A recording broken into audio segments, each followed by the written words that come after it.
What is up, everyone, and welcome to another Bitcoin market update. In these videos, you will learn how to use technical analysis to forecast price movements in your favorite cryptocurrencies like Bitcoin and others. So let's dive into Bitcoin here on the monthly time frame.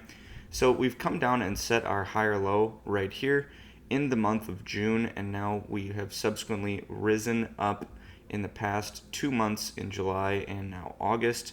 So now it is a matter of how high are we going to go on Bitcoin before we set potentially a lower high and then potentially come down and set either a higher low or go to a lower low.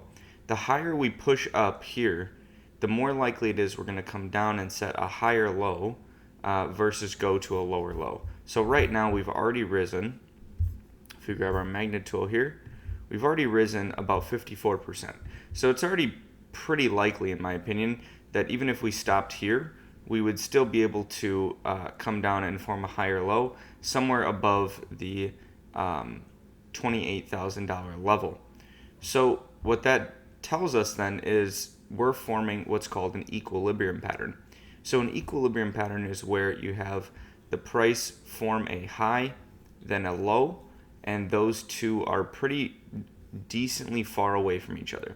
So that's how you know you're likely going to start forming an equilibrium, is you have a high and a low that are very far away from each other. In this case, this was like a 50% decline, so pretty significant drawdown there. Then the second thing that you're looking for is then a big push up in this case. So if we're pushing up pretty far here, then that it makes it very likely that we're going to, when we come down, we're going to form a higher low. So it's going to look something like this, where the price is just tightening up. So we have a high, low, lower high, lower low, potentially another lower high, potentially another lower low, and then eventually it either breaks out to the upside or it breaks out to the downside. So the equilibrium pattern on the monthly time frame is going to be the pattern to watch over the next several months, because the direction that this pattern breaks is going to be the direction that we likely go in for probably like a year after that point. So we'll see what happens on this equilibrium pattern on the monthly time frame. If it ends up, if we end up pushing up higher here, I could see us coming down and forming that higher low, like I said, and then it is a matter of, can we come up and form a higher high?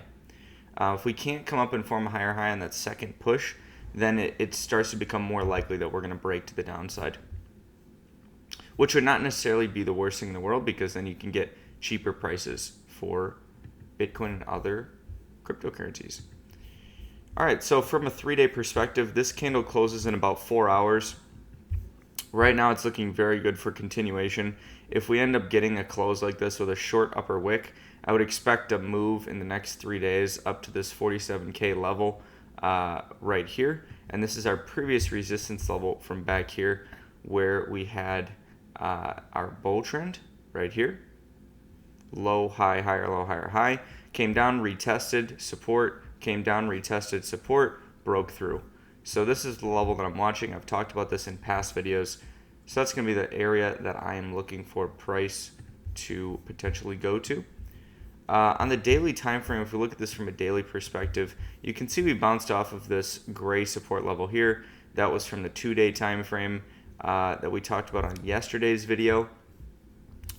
One thing I wanted to point out here was this edge-to-edge trade, which is looking like it's going to play out here. So you can see that the first time we closed inside of the cloud here, we closed 2 candlesticks inside, but then we came up like we were going to, continue up to follow through on the edge to edge, and then we came down right here and we closed below the cloud, and then we came back inside here, closed back inside with both of these candles, and now subsequently we're kind of off to the races here.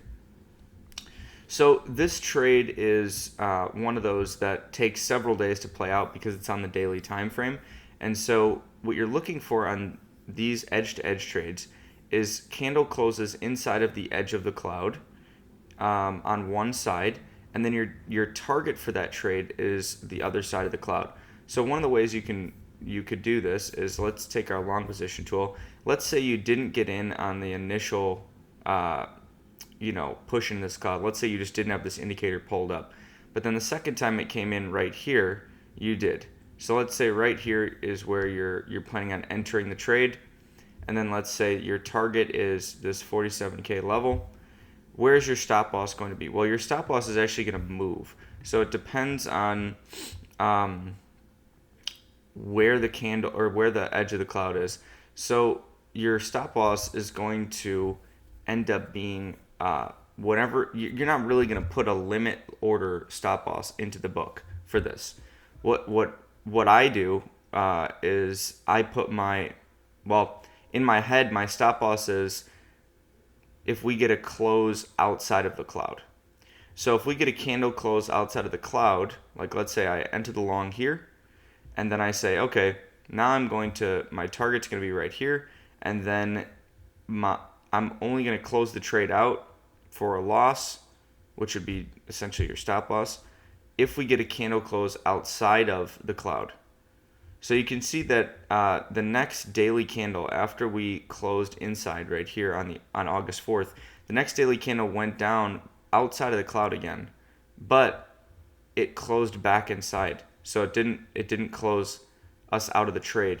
And then you can see subsequently you have this rise in price thereafter, and it's nearing that target. But as the cloud goes down like this, it becomes riskier in the scenario like this, specifically, with the cloud, the way that it's shaped. It becomes riskier because now your stop loss is further and further away from price, if you get a candle close outside of it. So what I like to do on these is then, if I'm going long on the daily time frame here on August 4th, I'm managing this trade on the lower time frames, and I'm moving my stop loss up as the price rises. So now, if we go down to the lower time frames, let's go to like the 6 hour. So if we look at this from a 6 hour, if we went long August 4th, that was back here. So if we went long, like I'm guessing like right around here, what we'll then do is, you see how the price comes up, forms a higher low, and then keeps going. You could put your stop loss below this key low once you come up and close this candlestick. Then, if we keep going, right here, this is looking like this could end up being a higher low. If we end up pushing higher, you can move your stop loss up again, up below this low, and then you can just keep doing that as the price rises. So that's one way you can play that. One other thing I wanted to talk about on the daily time frame was the super guppy, which is just about to roll over and flip to be bullish again. And you can see that back when we were bullish, when we flipped to be in the most bullish scenario back here, so we had this drawdown here where the EMAs were red. We flipped it to be bullish. It acted as support throughout this whole kind of run. Then it turned gray for a short period of time as we kind of flattened out, expanded again. We came up, had a nice run, support all through here, and then we broke down below it. We had a period where it looked like we might go into more of a bear market, but then we just kind of flattened out. And then we came into the real bull market here, and this was where you see the EMAs expand, and then every time we touch the green EMAs, it's support every single time, and you ride that trend up until eventually, you get a candle close below the bottom EMA, and that's what you see right here. We get a candle close below it, and then subsequently, that's we do have a kind of rally here, but then subsequently that was the end of that kind of trend. And now we had this bear trend here, which kind of was due partly to these EMAs here that were suppressing price as we moved down. But now we've closed above them, came back down, retested them, and now we're bouncing off of them. So now it's going to be interesting to see these flip back over to being bullish. They should provide some support if we end up retesting them, coming back down and retesting them at some point in the near future. So if we go to the 12-hour time frame, you can see the main resistance level that we currently just had a short rejection off of. You can see that right here. So we came into it right here, and then we came down and broke the low of this previous daily candle. I'm sorry, 12-hour candle here with this wick, and now we're back near the close here. So this is right now. If we get a candle close like this, obviously, like it's, in my opinion, it's more bearish than it is bullish because it's a doji candle and it's coming kind of at the top of this run up. So we may see a drawdown from there. But if we can get a candle close that looks different than this, I wouldn't be surprised if we continued higher from here and this ends up being our higher low. So we talked about, likely having at least one rejection off this level. Here's that one rejection, and now we'll see if we end up going through this zone or if we end up continuing to reject off of it for the time being. The next closest support level is going to be this 12-hour. This is our main support levels. This 12-hour level here from July 30th, where we push below it. So this is where we had our bull trend. Low, high, higher, low, higher, high. We pushed through it, so it was resistance here. And then once we close both these candlesticks above it, now it should be support if we come back to it. If we go to the lower time frames, like the 6-hour, we do have another support level that's above that, slightly above that, and it is this candle right here, this skinny one with the upper wick. So we came down, we came up, high, low, lower high, higher low right here, the wick right below that low, the previous candle's low, and then higher high in the same candle, and then we get the second candle to close above the key high right here. So now this will end up being a support level for us as well. So if we do end up coming down, that is where the price likely will react off of, in my opinion. So that's what I'm keeping an eye on. Other things like the Ichimoku cloud, we're in the most bullish position this can be in. So, clouds green, tanking above the Kijun, price above all of that. Looks very good for continuation there. And then if we look at this from a pivots perspective, you can see we had the R1 pivot here, and we pushed above that, and then we kind of came down and tested that as support here, and that's where we're getting this little bounce right here. So the next resistance level is this R2 on the pivot, and that's up at about $46,600.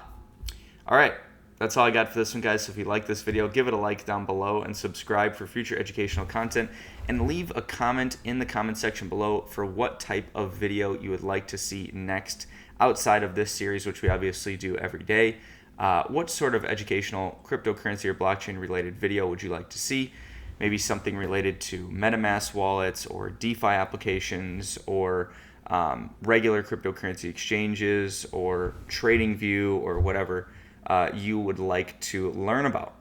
So leave that in the comment section below, and then also check out our Global Leutheria Telegram channel. There's a link to join that in the description below. It is free to join. We do live community chats every Sunday where we discuss a variety of cryptocurrency related topics that people vote on in the chat throughout the week. So definitely join that so you can be a part of those, as well as other discussions about cryptocurrency related topics with people from over 13 different countries.